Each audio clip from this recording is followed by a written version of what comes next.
Hello बच्चों, आप देख रहे हैं आपका अपना YouTube channel JMS coaching institute. हम 10th मैथ्स एनसीईआरटी सॉल्यूशन कर रहे हैं, जिसका हमारा चैप्टर चल रहा है थर्ड चैप्टर, दो चर वाले रैखिक समीकरण। उसमें हम एक्सरसाइज 3.3 के क्वेश्चन को सॉल्व कर रहे हैं। इसके कुछ क्वेश्चन हम कर चुके हैं पहले, और जो भी बचे हुए हैं इस वीडियो में हम इस चैप्टर को कंप्लीट करेंगे। अगर वीडियो अच्छी लगती है तो लाइक करें और अपने दोस्तों के साथ शेयर करें और बेल आइकन को ज़रूर दबा लें ताकि आपको नोटिफिकेशन मिलता रहे। देखें आप क्या है, पहला क्वेश्चन आपका थर्ड क्वेश्चन है, क्वेश्चन नंबर सेकंड है उसका थर्ड क्वेश्चन। क्या, दो अंकों की संख्या के अंकों का योग 9 है। दो अंकों की संख्या है, एक संख्या है लेकिन अंक कितने हैं उसमें 2, जैसे है ना। ठीक है, एग्जाम्पल के तौर पे हम देखें, जैसे आपका 12 हो गया तो इसमें कितने अंक की संख्या, आपकी 2 अंक की संख्या है। या आपका 25 हो गया तो 2 अंक की संख्या है, ये आपकी एक संख्या है जिसमें 2 अंक है ना। अंकों का योग, इसलिए आगे दिया है अंकों का योग, मतलब इनको जोड़ने पर कितना आ रहा है, 9 आ रहा है। ठीक है, तो जैसे अगर मान ले अपन संख्या हुई आपकी 45, ठीक है, तो अंकों को जोड़ने पर कितना आ रहा है, 9। इस तरह से आपका 2 अंकों की एक संख्या है, उनके अंकों का योग 9 है। इस संख्या का 9 गुना, मतलब जो संख्या है आपकी, जैसे कितने थी संख्या, 45 मानी थी हमने लगभग, इसका 9 गुना अंकों को पलटने पर से बनी संख्या का 2 गुना के बराबर है। मतलब ये संख्या का 9 गुना अगर इसके अंकों को पलट दें तो जो संख्या बनती है उसके 2 गुने के बराबर है। तो संख्या अपने को बतानी है कौन सी संख्या होगी। ठीक है ना, ये बताना है। तो देखिए आप, है ना, सबसे पहले इसके लिए हम मानेंगे, माना इकाई का अंक y और दहाई का अंक x है। अब इकाई का अंक y क्यों माना, दहाई का अंक x क्यों माना, जैसे आपका 45 से लिखा था तो ये इसका इकाई का अंक है और ये इसका दहाई का अंक है। ठीक है, ये आपका इकाई है और ये क्या है, दहाई। इस तरह से आपका इकाई दहाई सैकड़ा होता है। ठीक है ना। तो देखें आप, हमने इकाई का अंक अगर y माना है और दहाई का अंक x माना है, तब संख्या क्या हो जाएगी, तब संख्या हो जाएगी आपकी 10x प्लस y। अब ये क्यों, उसकी वजह समझना। ठीक है, जैसे अभी अपन ने जो नंबर लिया था 45, है ना, 45 में 5 प्लस इसको क्या लिख सकते हैं, 4 × 10 ऐसा लिख सकते हैं क्या, क्योंकि 10 चौक 40, 40 और 5 45। ठीक है, तो इकाई का अंक के साथ किसका मल्टीप्लाई होता है, 1 का, है ना, तो 5 ही रहेगा आपका। और दहाई के अंक के साथ किसका मल्टीप्लाई होता है, 10 का, है ना। सैकड़े के अंक के साथ 100 का मल्टीप्लाई होता है, इस तरह से। ठीक है, तो इकाई का अंक हमेशा खाली रहेगा, उसके साथ किसी का गुणा नहीं होगा, 1 का गुणा होता है तो एक आपका अंक वही आता है ना, 5 गुणा करने पर 1 में 5 ही आएगा, 4 गुणा करने पर 4 ही आएगा। ठीक है, लेकिन जो दहाई का अंक होगा उसके साथ किसका मल्टीप्लाई होता है, 10 का, तब जाके आपका वो इस तरह से होगा, 10 चौक 40 और 5 45। ठीक है, इसलिए हमने इस संख्या को इस तरह से क्यों लिखा है, वो रीजन समझना कि इकाई का अंक हमने माना बाय, तो बाय के साथ किसका मल्टीप्लाई होता है, 1 का, 1 का गुणा करने पर बाई में तो बाई आएगा। तो दहाई का अंक कितना है, 1 से, तो दहाई का अंक कितना है, 1 से, 1 में किसका गुणा करेंगे, 10 का, क्योंकि दहाई के अंक के साथ किसका गुणा होता है, 10 का गुणा होता है। ठीक है, प्लस इकाई का अंक, देखो इकाई का अंक कौन सा माना अपन ने, बाय, प्लस 10 × दहाई का अंक, जो भी दहाई का अंक होगा उसके साथ किसका गुणा करना है, आपको 10 का गुणा करना है। इसका अगर उल्टा मानते आप, कैसे कि अगर आप मान लेते कि इकाई का अंक x है और यहाँ आप इसको y मान लेते, तब संख्या हो जाती है आपकी 10y + x, तब आपकी संख्या क्या बनती, ये बनती। ठीक है, क्योंकि ये इकाई का अंक हो गया और ये दहाई का अंक हो गया, है ना, x 10 के साथ दहाई का अंक रहेगा। ठीक है ना, तो ये संख्या हो जाएगी आपकी। अब देखो शर्तें क्या दिए, दो अंकों की संख्या के अंकों का योग 9 है ना। तो पहली शर्त क्या दी है वो समझना। पहली शर्त सिंपल से दी है, अंकों का योग कितना है, 9 है। एक अंक कितना है, x है, और एक कितना है, y, और अंकों को जोड़ने पर कितना आता है, 9 आता है। ये इक्वेशन हो गई फर्स्ट, क्योंकि अंकों का योग दिया है, एक अंक क्या है y और एक अंक क्या है x, अंकों को जोड़ने पर कितना आएगा, 9, है ना। दूसरी शर्त देखें आप, दूसरी शर्त आपको दी है कि ये इस संख्या का 9 गुना, किस संख्या का 9 गुना, जो संख्या हमारे पास है, संख्या कौन सी है ये, तो 10x + y, इसका 9 गुना, मतलब इसमें किससे गुणा कर दें, 9 गुना। इस संख्या का 9 गुना संख्या के अंकों को पलटने से, संख्या के अंकों को पलट देते हैं तो कितना आ जाएगा, 10 के साथ क्या जाएगा, y, और प्लस क्या बन जाएगा, x। देखो 10x + y संख्या थी, अंकों को पलट दिया तो x की जगह पे y आ जाएगा, y की जगह पे x आ जाएगा। तो इस संख्या का जो 9 गुना है, अंकों को पलटने पर बनी संख्या के कितने गुने के बराबर है, 2 गुने के बराबर है। ये क्वेश्चन में दिया हुआ है कि इस संख्या का 9 गुना, जो संख्या हमारी आई है उसका 9 गुना अंकों को पलटने से बनी संख्या का 2 गुना है, मतलब 2 गुने के बराबर है अगर अंकों को पलट देते हैं तो। ठीक है, ये आपकी शर्त कंप्लीट हुई है ना। 9 का गुणा 10 में किया तो 90x हो गया, प्लस 9 का गुणा y में किया तो 9y हो गया, इजिकल टू 2 का गुणा 10 में किया तो कितना हुआ 20y, और प्लस 2 का गुणा x में किया तो कितना आ गया पर 2x।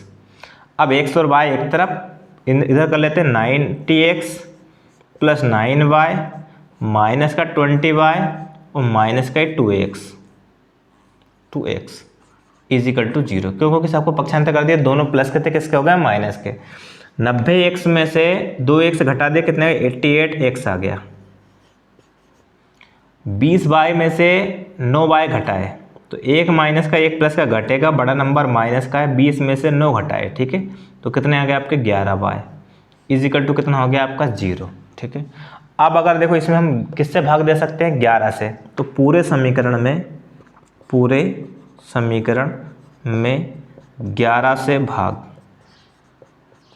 देने पर, आप चाहे तो बटे में 11 लिख लेना और नहीं तो डायरेक्ट दे सकते हैं। 11 8 88 8 बार जाएगा, माइनस 11 से भाग देंगे तो 11 से 11 कैंसिल हो जाएगा, कितना बचेगा बाय बराबर 0 में 11 से भाग देंगे तो कितना आएगा 0 ही आएगा। ये इक्वेशन क्या हो गई आपकी सेकंड हो गई। अब इनको विलोपन विधि से सोल्व करना है, तो देखो आप x वाला यहाँ x है, यहाँ 8x से बराबर नहीं है, लेकिन यहाँ बाय और यहाँ भी आपका बाय बराबर है, तो डायरेक्ट कर सकता है। तो हम क्या करेंगे, या तो जोड़ेंगे या घटाएंगे। घटाएंगे क्यों और जोड़ेंगे क्यों वो बताएंगे।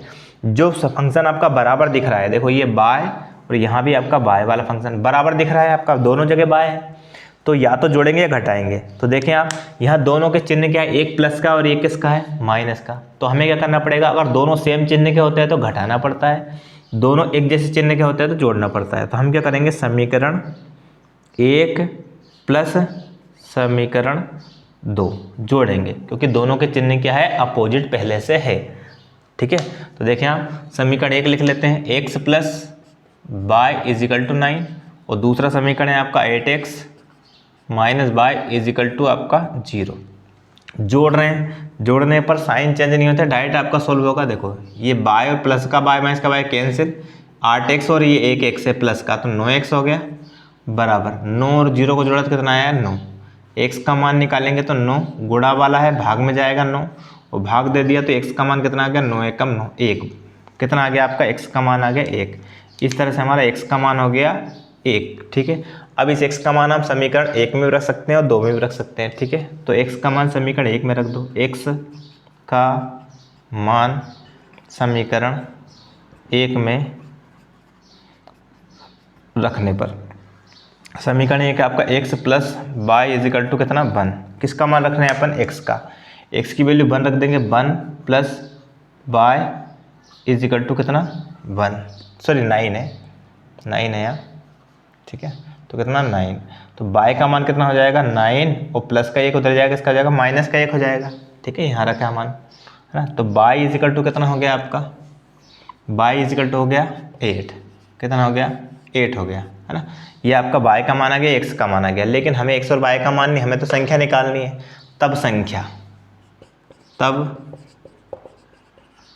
तब की जगह अतः लिख सकते हैं हम यहाँ, अतः संख्या बराबर कितनी थी 10x प्लस बाय है ना। तो देखें आप 10 इंटू एक्स की वैल्यू कितनी थी आपकी 1 प्लस बाय की वैल्यू कितनी है आपकी 8, तो 10 इंटू 1 गुणा करेंगे 10 आएगा प्लस 8, 10 और 8 कितना हो गया 18 हो गया। मतलब संख्या क्या हो जाएगी आपकी 18 हो जाएगी, संख्या क्या हो जाएगी 18 हो जाएगी। ठीक है, 18 हो जाएगी। आप चेक भी कर सकते हैं, 1 और 8 कितना होता है आपका 9 होता है, अंकों का योग 9 है, और अंकों को पलटने पर है ना इस संख्या का 9 गुना, 18 का 9 गुना कितना होता है, 18 का 9 गुना कितना होता है 162। अंकों को पलट देते हैं तो कितना हो जाएगा 81, 81 के 2 गुने के बराबर। देखो 2 का गुणा करते हैं तो ये 2 एकम 2 2 8 16 162। इस संख्या का 9 गुना अंकों को पलटने पर बनी संख्या के 2 गुने के बराबर है। तो इस तरह से हमने चेक करके भी इसको बता दिया है ना। नेक्स्ट क्वेश्चन देखते हैं। देखिए फोर्थ क्वेश्चन है आपका, मीना 2000 रुपये निकालने के लिए एक बैंक गई, मतलब उसको कितने 2000 रुपये निकलाने टोटल मिला के। उसने खजांची मतलब जो कैशियर होता है बैंक का, उससे 50 रुपये और 100 रुपये के नोट देने के लिए कहा। मीना ने कहा कि मुझे 50 रुपये के कुछ नोट 50 रुपये के चाहिए और कुछ नोट किसके चाहिए 100 रुपये के चाहिए। ठीक है, मीना ने कुल 25 नोट प्राप्त किए, है ना। आपको बताना है, ज्ञात कीजिए कि उसने 50 रुपये और 100 रुपये के कितने कितने नोट प्राप्त किए। ठीक है, जैसे मान लो उसने, है ना, मान लो उसने 200 रुपये निकाले। ठीक है, तो 50 रुपये के मान लो 2 नोट है, तो 50 और प्लस 50 कितने हो गए आपके 100। अब 100 रुपये का कितना नोट होगा, ओनली एक होगा, तभी तो आपका 100। ठीक है, तो कितना हो जाएगा आपका 100 प्लस 100 कितना हो जाएगा 200। इस तरह से अगर 50 रुपये के 2 नोट लेती है और 100 रुपये का 1 नोट लेती है, टोटल मिला के आपका 200 रुपये हो रहा है ना। तो 200 रुपये में उसको कितने नोट लेने पड़ रहे हैं, 50 के 2, 100 रुपये का 1।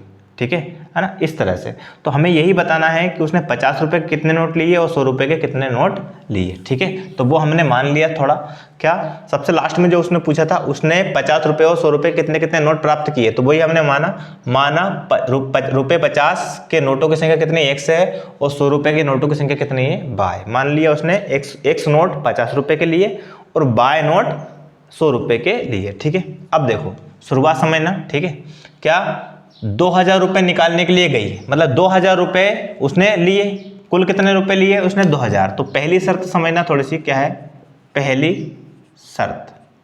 ठीक है, पहली शर्त में क्या आ जाएगा आपका, टोटल मिला के उसने 2000 रुपये लिए। अब 2000 रुपये में देखो, ये आपका हो गया 2000। ठीक है, 2000 रुपये में कुछ तो क्या थे आपके 50 रुपये के नोट, 50 रुपये के कितने थे, 100 नोट थे, और 100 रुपये कितने थे, बाय नोट थे। ठीक है, इनको जोड़ेंगे तो कुल मिला के कितना रुपये आ जाएंगे आपके, उसके 2000 रुपये उसने लिए। ठीक है ना, सॉरी 25, एक मिनट कुछ गड़बड़ हो रहा है, एक मिनट। कितने नोट प्राप्त किए उसने, 25 नोट प्राप्त किए, है ना। तो एक शर्त तो ये हो गई। ठीक है, और दूसरा आपको दिया है कि 2000 रुपये नोट के उसने निकाले। अब 2000 रुपये निकाले उसने, ठीक है, ये 2000 रुपये निकाल लिए, है ना। तो उसमें कुछ नोट तो किसके थे, 50 रुपये कितने नोट थे, एक्स, तो 50 रुपये कितने नोट थे, 100 नोट थे, तो 50 इंटू एक्स। और 100 रुपये कितने नोट थे, बाय नोट थे, तो 100 इंटू बाय। और इनको टोटल जोड़ने पर कितने रुपये आ रहा है, 2000। फिर से समझना, ये देखो 50 रुपये के उसने 100 नोट लिए, मान लो 50 रुपये के उसने कितने नोट लिए, 2, तो कितने रुपये हो गए, 100 रुपये हो गए। ठीक है, और 100 रुपये के कितने नोट लिए उसने, 1, है ना। ठीक है, या 100 रुपये के उसने कितने नोट लिए, मान लो 19, तो कितने हो गए, 1900 रुपये हो गए।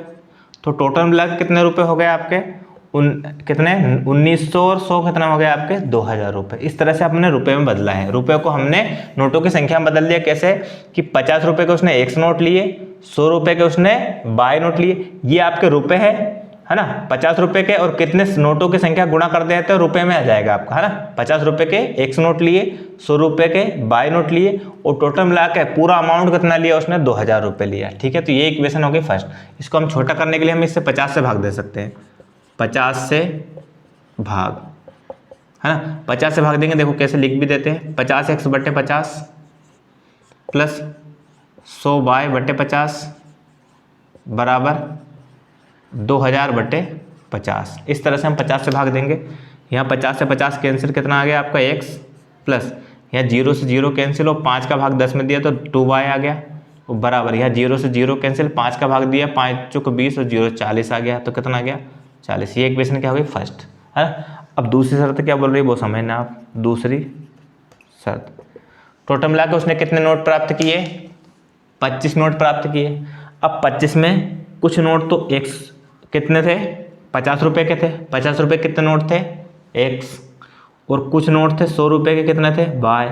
और कुल मिला के इनको जोड़ने पर नोटों की संख्या, ये देखो ये 50 रुपये के नोटों की संख्या है, ये 100 रुपये के नोटों की संख्या है, और इन दोनों को जोड़ने पर कुल मिला के उसने कितने नोट प्राप्त किए, 25। ये इक्वेशन क्या हो गई आपकी सेकंड।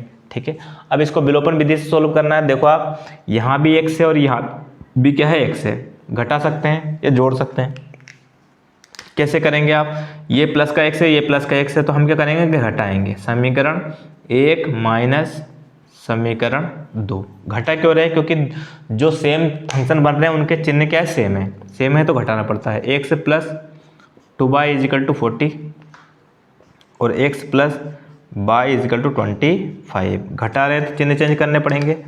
प्लस का x है तो माइनस, प्लस है तो माइनस, ये 25 प्लस का है तो किसका, माइनस का। अब देखो प्लस का माइनस का कैंसिल, 2y प्लस का और y किसका है, माइनस का, घटेगा 2y में से 1y घटाया तो ओनली 1y बचा, वो भी किसका, प्लस का, बराबर प्लस का 40 माइनस का 25, घटाएंगे, बड़ी संख्या प्लस की है, 25 में से घटाएं तो कितने आ गए आपके 15, है ना, कितने आ गए 15। तो y बराबर कितना हो गया आपका 15, ये y का मान आ गया, है ना, तो लिख सकते हैं अपन y बराबर कितना आ गया आपका 15 आ गया, ठीक है ना।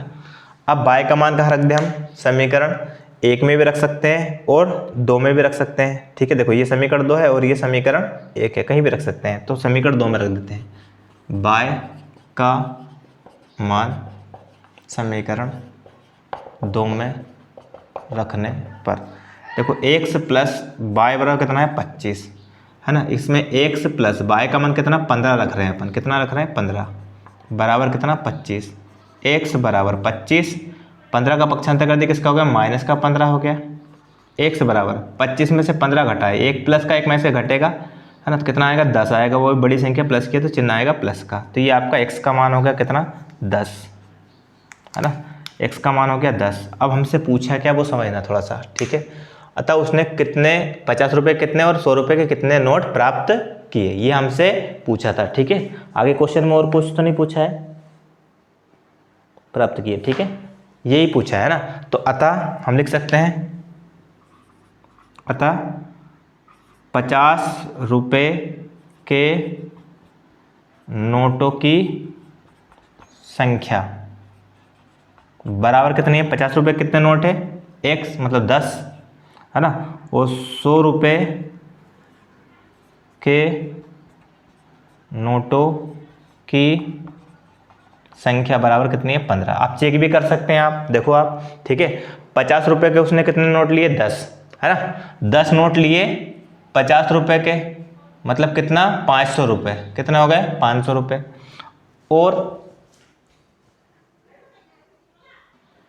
और देखें आप, जैसे आप 10 × 50 = 500 हो जाएगा, है ना। इसी प्रकार आपका देखो y का मान कितना है 15, मतलब आपके 100 रुपये कितना नोट है 15, है ना, तो 15 × 100 कितना हो जाएगा आपका 1500, 1500 और 500 कितना हो गया आपका 2000 रुपये, ठीक है। इस तरह से हम चेक कर सकते हैं इसको। नेक्स्ट क्वेश्चन देखते हैं।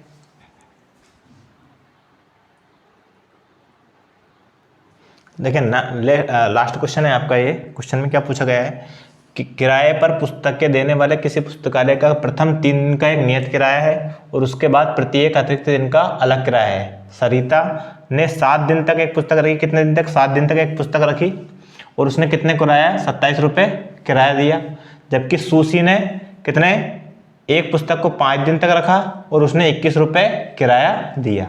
तो अपने को बताना है कि नियत किराया फिक्स किराया कितना था उसका और एक प्रत्येक दिन का अतिरिक्त किराया कितना था, ठीक है। तो अब सबसे पहले हमने मान लिया कि मानना नियत किराया कितना उस बुक का, जो किताब रखने का नियत किराया फिक्स है कि 100 रुपये तो उसको देना ही है, ठीक है।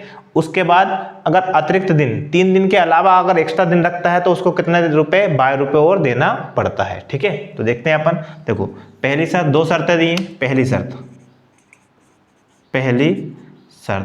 पहली शर्त क्या बोल रही है आपकी कि कितने, देखो यहां से, है ना, सरिता ने 7 दिन तक एक पुस्तक रखने के लिए 27 रुपये दिए। कितने रुपए दिए 27 रुपये, बात समझना, सरिता ने दिए 27 रुपये, कितने रुपए दिए 27, है ना।